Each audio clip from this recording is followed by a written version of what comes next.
Parlons de coopération militaire maintenant entre la France et la Côte d'Ivoire, une coopération qui se renforce.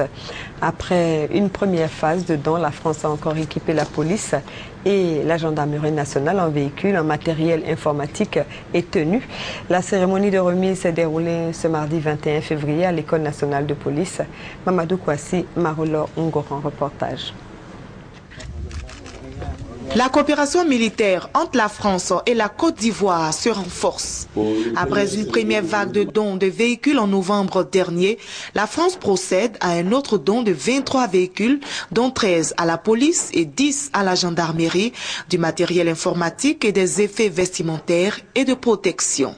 Selon Jean-Marc Simon, ambassadeur de la France en Côte d'Ivoire, l'équipement des forces de l'ordre en matériel sera suivi dans les jours à venir de la formation des policiers et des gendarmes ivoiriens en France. Les actions de formation et de conseil sont d'ores et déjà mises en œuvre.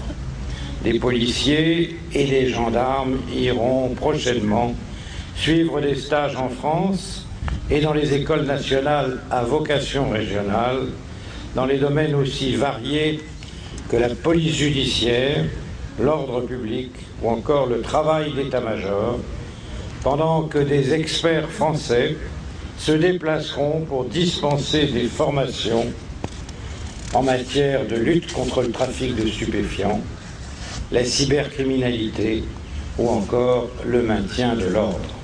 Au nom du gouvernement ivoirien, le ministre d'État, ministre de l'Intérieur, Ahmed Bakayoko, a salué l'action de la France.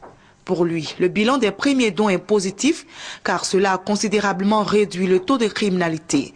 Cependant, il invite la police à relever le défi de la sécurité. Vous avez fait beaucoup d'efforts pour amener la situation à la normale. Les Ivoiriens ont apprécié tous ces efforts, mais depuis quelque temps, ils notent un peu de relâchement. On note que le racket commence à revenir, on note que l'arrogance commence à revenir. Je vous demande de ne pas lâcher cette sensibilisation de nos hommes. La France ne compte pas s'arrêter là. Un autre don en matériel est prévu dans les prochains mois.